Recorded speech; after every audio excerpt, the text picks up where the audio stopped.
today we're going to keep on with the second missionary journey. Heute schauen wir uns an, was auf der zweiten Missionsreise passiert ist. We'll take on Philippians and the Thessalonians. Und dann studieren wir den Philipperbrief und die zwei Briefe an die Thessalonicher. And then we'll just do very briefly with Philippians, a bit of just an overview of kind of the two main things that's going on inside of it. Den Philipperbrief werden wir ziemlich knapp betrachten, den uns die zwei Hauptthemen anschauen, die da vorkommen. And I'm a lot more experienced and skilled with Thessalonians, so we'll spend most of the time with that one. Aber die Thessalonicher Briefe, die kenne ich wirklich ziemlich gut und da werden wir ein bisschen mehr Zeit mit verbringen. So 12 books in 1 week, I have to pick and choose, so I might as well do the ones I'm good with. Wenn wir diese Woche 12 Briefe studieren, dann müssen wir ein bisschen wählerisch sein und dann werden wir ein bisschen mehr Zeit mit denen verbringen, die ich gut kenne. Alright. A couple quick things just to share with you. You had Phil and Kesa, I don't know if they showed you, this is my base in England. This is the PowerPoint I use when I travel. So.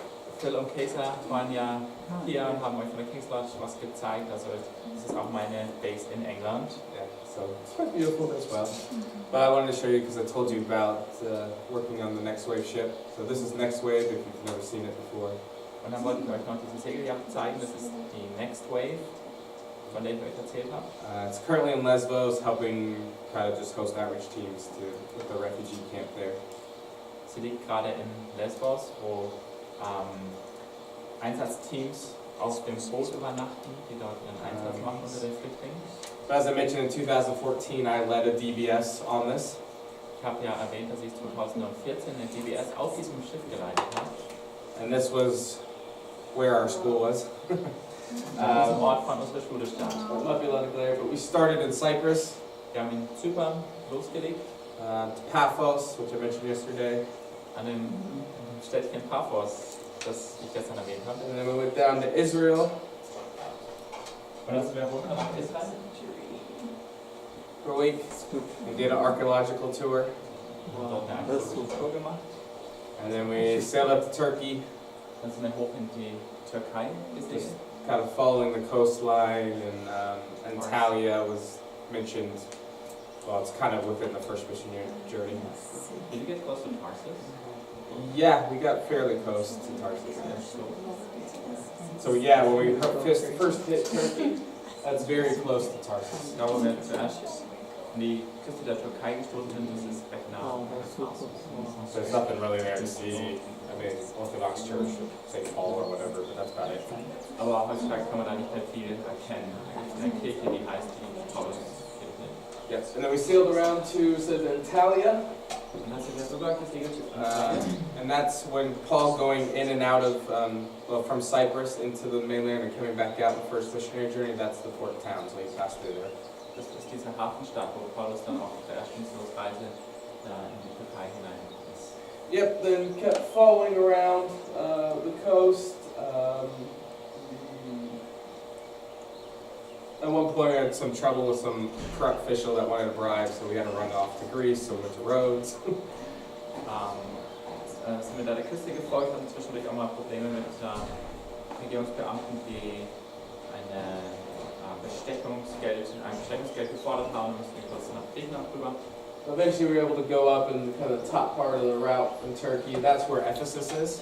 Und dann sind wir da oben an der Westküste von der Türkei bis Ephesus gekommen. So we were able to see Ephesus as well. Konnten so Ephesus sehen. Then we left there. We did a one-night stop in Patmos. Dann haben wir in Patmos auf der Insel übernachtet. Kind of saw the shrine of Revelation or whatever. I don't know. Wo der Apostel Johannes die Offenbarung geschrieben hat und haben dort den Kapelle oder so gesehen.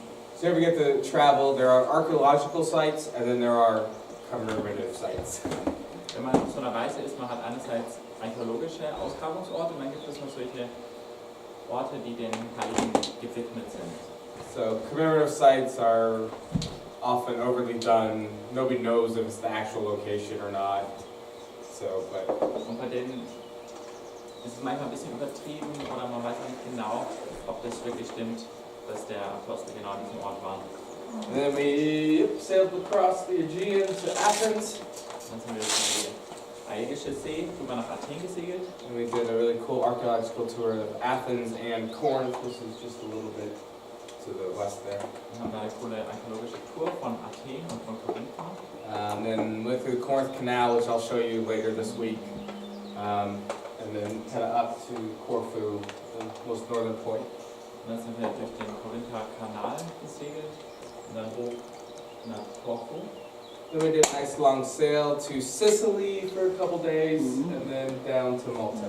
Dann sind wir schön nach Sizilien rüber gesegelt, hat ein paar Tage lang gedauert und dann runter nach Malta. So that was 4.5 months of sailing. Insgesamt 4 oder 4,5 Monate an Segeln. So that was a full school schedule plus tours. Das war also eine ganze DBS, die wir da hatten, plus die Tours, die wir gemacht haben. Plus a little bit of outreach. Und ein bisschen Einsatz dabei. Plus we were basically crew of the ship as well, so we were out there. Work duties was out scrubbing the deck, scraping the rust. Und wir waren ja auch die Segelcrew, deswegen war unsere Work Duty, dass wir das Deck geschrubbt haben oder Rost beseitigt haben. And then when we were sailing, we were on watch crew, so you get like a 3-hour shift. Und während wir gesegelt haben, musste auch dort jemand Wache stehen, muss also 3 Stunden am Stück aufpassen. And so you get it twice a day. Und das hatte man zweimal am Tag. And so if you had it, let's say, from 12 to 3 in the afternoon, Vielleicht hattest du also dann Wache von 12 bis 3 Uhr nachmittags. then you would have it from 12 midnight to 3 in the morning. Dann hatte man es auch noch mal von 12 Uhr Mitternacht bis 3 Uhr morgens. That's how you do watch crews, and we're out there raising, lowering sails, steering, navigating, watching the radar, the whole thing. Und während der Zeit, wir mussten navigieren, wir mussten das Radar achten, wir mussten die ganzen Segel pissen und wieder einbringen und so weiter. So it was a blast, but everybody was super exhausted at the end of it. Es war eine echt tolle Zeit, aber alle waren super erschöpft, als wir fertig waren. And then actually to finish, then from Malta we flew up to Rome and did a few days in Rome before we graduated. Und zum Schluss sind wir dann von Malta nach Rom geflogen, haben da ein paar Tage verbracht und hatten dann dort unsere Abschlussfeier. All right. So just to share a little bit about that, it's really cool. That's cool. Okay, let me see. Okay. So, yeah, again, we'll do Philippians. Oh yeah, you had a question. Yeah, so my question is in Matthew 5, 17 and onwards, like Jesus says that he came to abolish the law, he came to accomplish its purpose, and blah blah blah, but then that until heaven and earth disappear, not even the smallest detail of God's law will disappear until its purpose is achieved. So if you do not the least commandment and teach others to do the same, you will be called the least in the kingdom of heaven, and stuff like that. So, like, I totally agree with it yesterday, but how do you Okay, yeah, this is a very confusing concept, because I think other versions said it come to abolish, but to fulfill the law. Ein verwirrendes Konzept.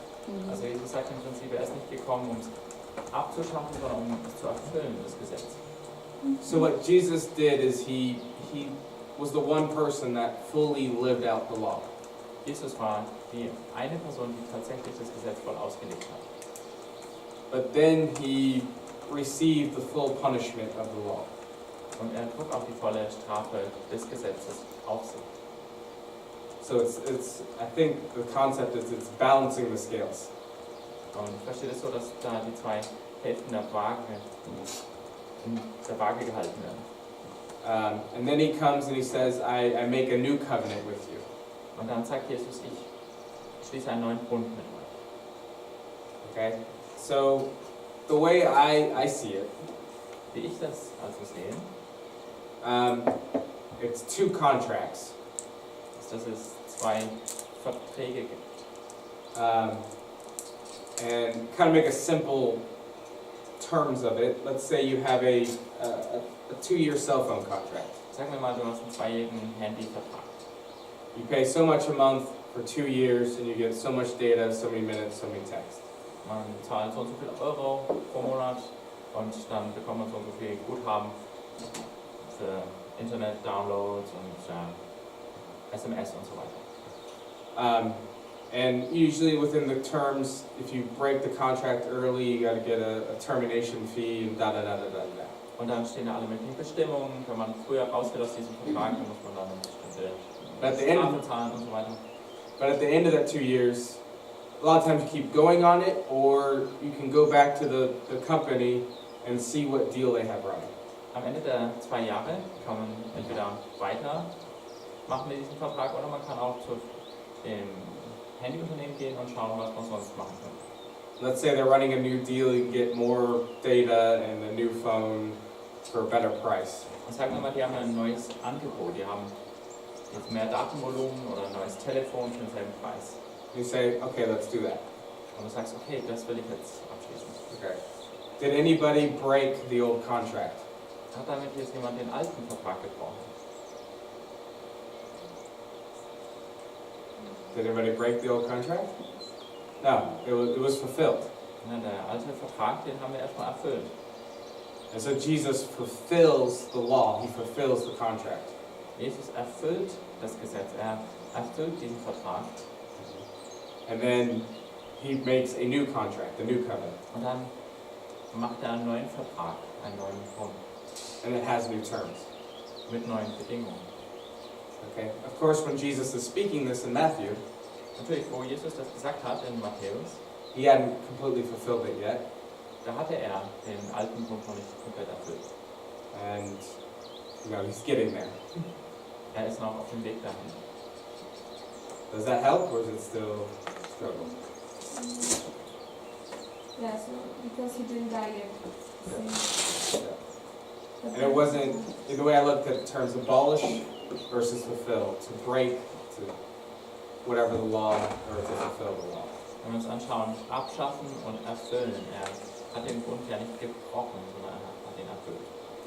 And when he speaks about this, people who will like ignore and teach, he's talking about the new, like if anybody ignore commandment, blah blah blah, and teach others, he's talking about the new. Yeah. So, Yeah, and in that time, he's speaking directly to Jews with the law in place as well. Of course, he's going to change that. In dem So, Moment, wo Jesus da gesprochen hat, da sprach er zu Juden, die noch unter dem alten Bund lebten. Und das hat er ihnen gesagt. and so all the laws he challenges within it about, healing on the Sabbath and different stuff like that, Die ganzen Gesetze, die Jesus herausfordert, wie zum Beispiel, dass man Sabbat nicht heilen darf und so weiter, those are all extra laws the Pharisees and tradition had put in place, but wasn't actually the law itself. das waren alles zusätzliche Regelungen, die die Pharisäer mit ihren Traditionen hinzugefügt haben. Okay? But that's a good question. It is kind of a thing you have to wrestle with. Das ist eine gute Frage, das ist etwas, wo wir eine Antwort darauf finden müssen. I don't know who's doing your Revelation, but one of the interpretations of Revelation is it's about completely getting rid of the old law. Eine der Auslegungen von Offenbarung ist, dass dort das alte Gesetz komplett zur Seite geschafft wird. So, but you can leave that for next week. Aber das können wir für nächste Woche lassen. All right. Any other questions? Okay. Well, let's do a little bit of Philippians here.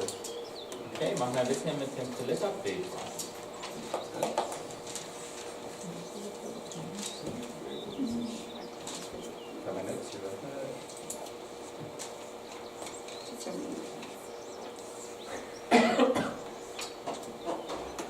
So we're going to continue on.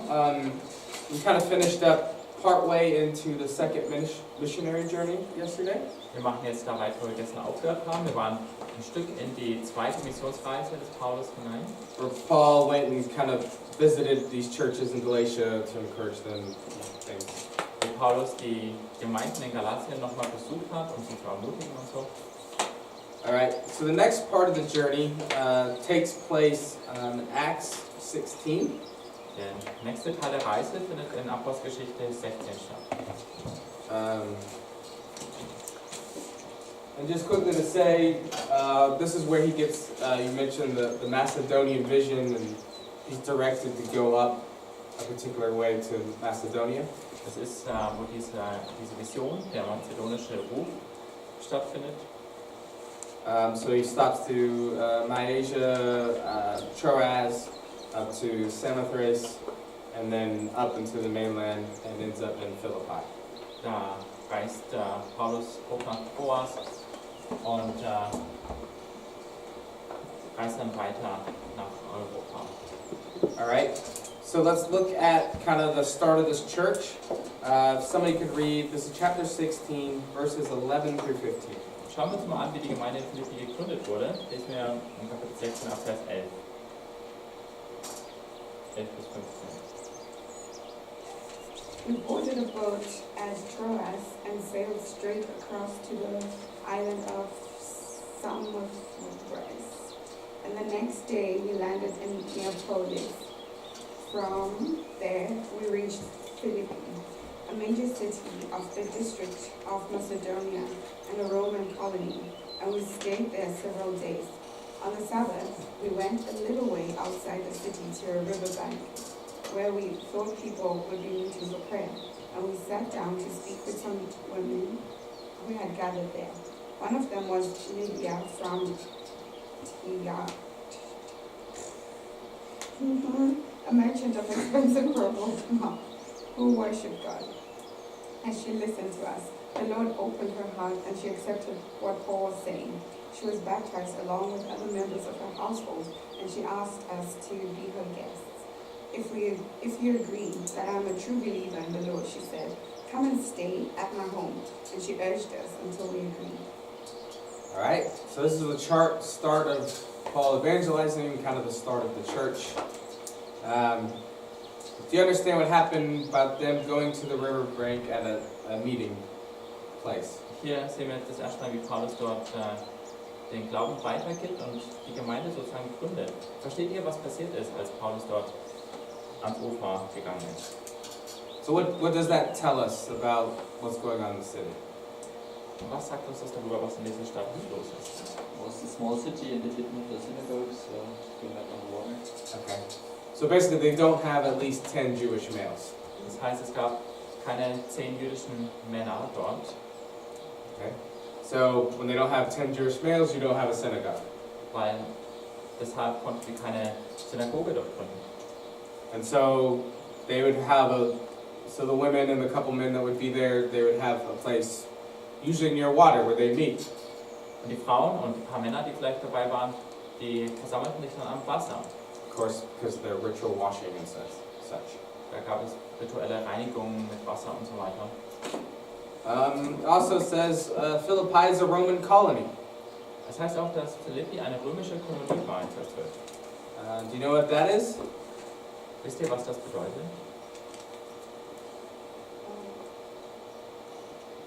Okay, Roman colony was a very loyal land directly under control of Rome. Eine römische Kolonie war eine Stadt, die Rom sehr treu war, die direkt unter römischer Kontrolle war. And it was, they were particularly known for being places where they would give land to retired Roman soldiers. Es waren vor allem Städte, wo ehemalige römische Soldaten, wenn sie da in Rente gingen, ein Stück Land bekamen. So you can imagine the city's going to be very loyal to Rome. Und ihr könnt euch vorstellen, das führt auch dazu, dass die Stadt Rom sehr hingegeben war. And probably very Gentile. Und wahrscheinlich auch ziemlich heidnisch. Okay. And then they go down there and they meet this lady named Lydia. Und dort trafen sie eine Frau namens Lydia. And it says in 14, a merchant of expensive purple cloth. Eine Händlerin mit kostbaren Purpurstoffen, in Vers 14. Alright? Purple cloth was really, took a lot of work to make purple cloth. Diese Purpurstoffe waren aufwendig herzustellen. They had to go out and collect all these particular type of seashells that just had a little bit of purple pigment in it. Sie mussten eine bestimmte Art von Muscheln sammeln, die alle nur ein kleines bisschen von diesem Farbpigment ins They have to extract that. It would take tons of these shells just to make a little vat to be able to dye cloth in. Man mussten das daraus extrahieren und dafür braucht man eine ganze Menge Muscheln, um so ein bisschen Stück Stoff zu färben. So it was really expensive. It was a luxury good. Und das machte es sehr teuer, es war ein Luxusgut. And so it was really the wealthy, the nobility that wore purple. Und deshalb waren es die Reichen, waren es die Oberschicht, die solche purpurne Stoffe anhatten. So Lydia is probably a wealthy businesswoman. Das heißt, Lydia war wohl eine wohlhabende Geschäftsfrau. But yeah, the gospel reaches her heart, Das Evangelium erreicht ihr Herz and she wants to show Paul and these apostles hospitality. und sie möchte Paul und seinen Mitreisenden Gastfreundschaft erweisen. Just keep that in mind, because basically later on, we have one of Paul's, what we first know as financial supporters of the gospel. Behaltet das mal im Kopf, denn später sehen wir, dass diese Gemeinde eine der ersten Unterstützergemeinden von Paulus wird. Okay, so we'll continue on. Somebody want to read verses 16 through 24? Kann jemand Vers 16 bis 24 lesen?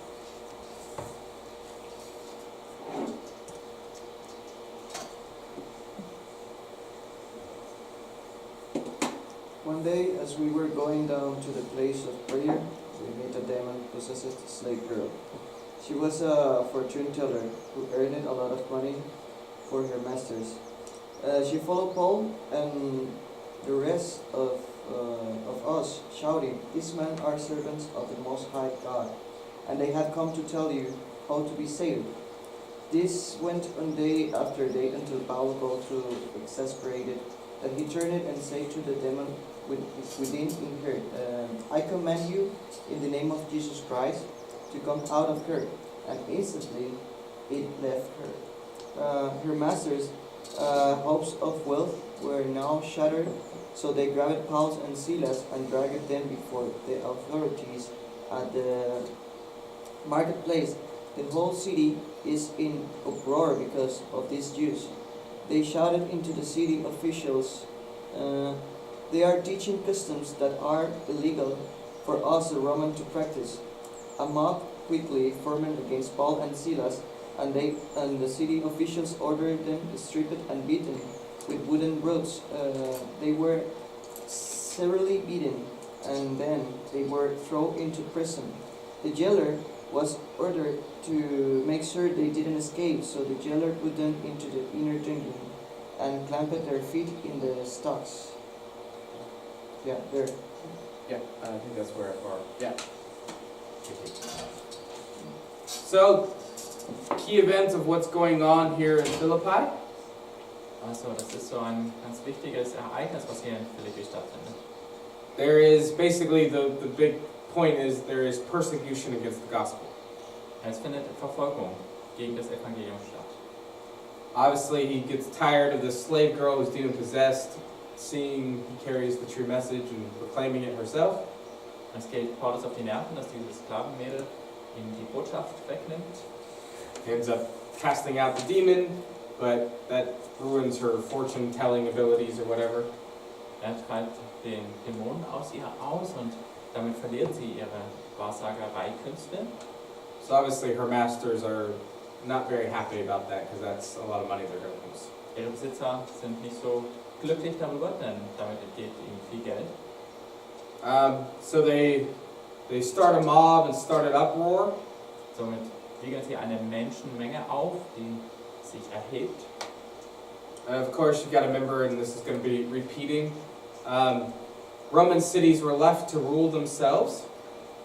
Römische Städte hatten das Recht, sich selbst zu verwalten.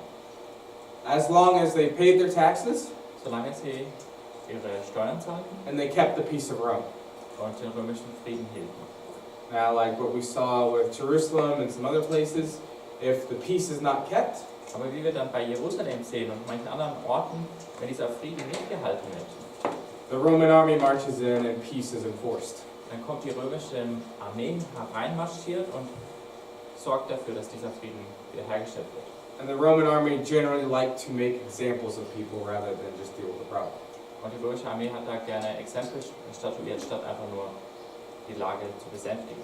So when you see there's going to be some more riots and things around Paul, Wenn ihr also in der Apostelgeschichte seht, dass es immer wieder Aufruhr gibt, wo immer Paulus hinkommt, most of these magistrates are quick to throw them in jail or get rid of them somehow to get the city quiet again. dann sind diese Beamten in der Stadt immer sehr darum bemüht, das Ganze sofort unter Kontrolle zu kriegen.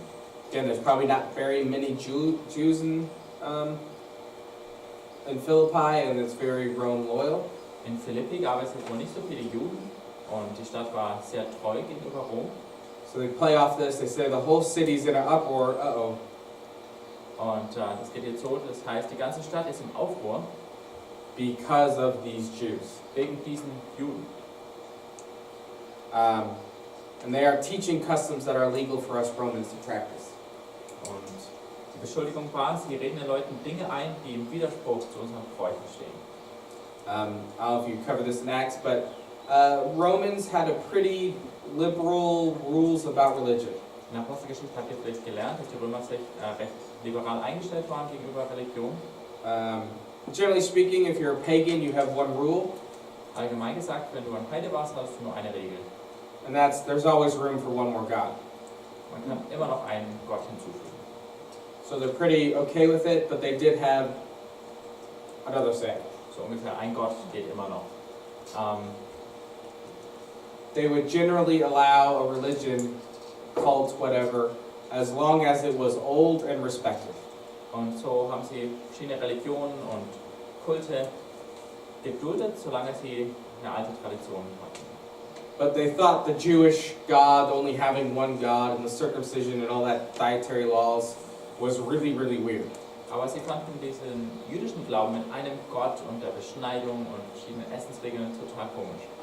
But they let it be, they let the Jews be, because again, it was old and respected. Aber sie haben sie in Ruhe gelassen, die Juden, weil sie sagten, okay, euer Glaube ist schon alt und besteht schon lange, respektabel. But, you know, they're saying this, these Jews are causing trouble against our religion, and it's not, you know, it's illegal for us to be part of this. Und jetzt heißt es hier, diese Juden, die bringen uns hier Probleme, die fordern unsere Religion heraus. And I think maybe you covered that. At first, Christianity was viewed as a sect of Judaism, so it's okay. Und zu Beginn wurde das Christentum ja als eine Sekte innerhalb des Judentums angesehen. It's when the Jews get mad at Paul and the disciples that they try to drive a wedge to split Christianity from Judaism. Und damit war das Christentum auch okay in den Augen der Römer. Aber später dann, als die Juden zornig waren auf Paulus und alles, was er tat, da haben sie versucht, einen Keil zu treiben zwischen das Christentum und das Judentum. That's when Christianity really gets persecution. Da erfährt das Christentum dann richtig starke Verfolgung. Okay, so just be aware of that dynamic. Also denkt an diese Dynamik. But anyways, they're thrown in prison, Die werden also ins Gefängnis geworfen and they have this miraculous thing where they're set free, but they, minister to the jailer and all this stuff. und dann kommen sie auf wundersame Art wieder frei und bekehren den Gefängniswärter und so. But before that, obviously, they were stripped and beaten. Und zunächst mal wurden sie ausgepeitscht. And the next day, the city officials are like, okay, you can go. Am nächsten Tag sagten dann die Beamten in der Stadt, okay, ihr dürft weiterziehen. Paul gets smart and he realizes, wait, I'm a Roman citizen. Aber Paulus sagt dann, ja Moment mal, ich bin römischer Bürger. And basically, what they did to him, they can't do to Roman citizens. Das, was mir hier angetan wurde, das darf einem römischen Staatsbürger nicht getan werden. And so that makes the city officials very afraid. Und das sorgt dafür, dass die Beamten viel Angst haben. And they basically just say, please go in peace and leave the city. Und sie sagen dann, okay, bitte, geht in Frieden, verlasst unsere Stadt. Yeah, you can, if you want, you can read all 16 to get all those details in there. Okay, die Einzelheiten könnt ihr alle nochmal nachlesen, wenn ihr wollt, in Kapitel 16. But before leaving, they go to the home of Lydia, and they met with the believers, encouraged them once more. Bevor sie aber weiterzogen, trafen sie nochmal die Gläubigen in Lydias Haus. haben sie ermutigt und sich dann. And then they take off eventually to Thessalonica. Und dann geht die Reise weiter nach Thessaloniki.